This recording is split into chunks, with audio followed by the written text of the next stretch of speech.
Magandang gabi po sa inyong lahat, mga kapatid, mga kababayan, mga kapwa Pilipino. Pilit akong humabol kasi hindi ko kayang hindi kayo samahan para isigaw sa buong mundo, we are one! We are one! We are one! Talaga naman, walang umuuwi, walang natutunaw sa ulan na pinadala ng langit. Walang uwian ito. Kasuklam-suklam ang gobyernong manhid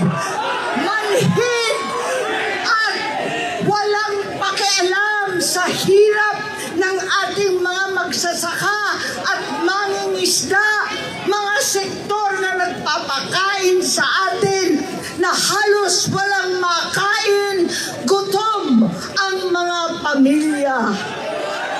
Wala silang pakialam. Gobyernong tulog, lasing sa kapangyarihan. Sadyang pipiliin pa bumiyahe, makihalubilo sa Canada, sa mga dayuhan sa Amerika, habang ang Pilipino ay nagdurusa sa gasulinang hindi abot kaya, pagkain ginintuan at napakahirap na buhay. Wala silang pakialam.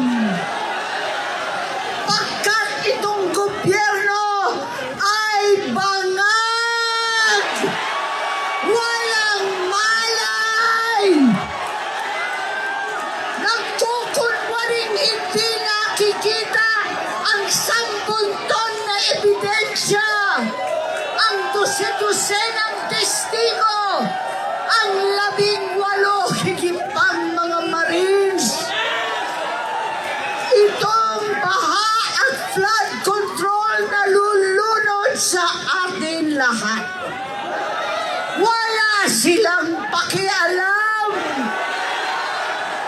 Kaya marami po sa inyo naging kasama ko nung ating kabataan. At ang suot natin ay itong t-shirt.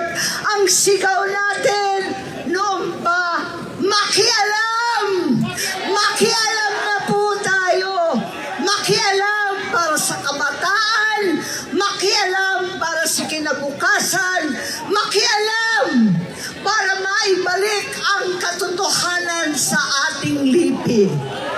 Panahon na maibalik ang katarungan, ang hustisya na hindi puktot at binabaluktot ang batas at saligang batas.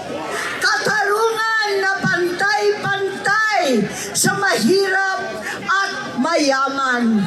Katarungan na walang sino-sino, na walang pinipili na kaalyado o kalaban daw.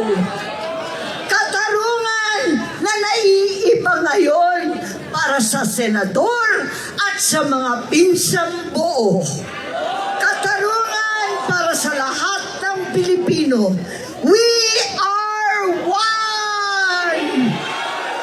We are one! We are one!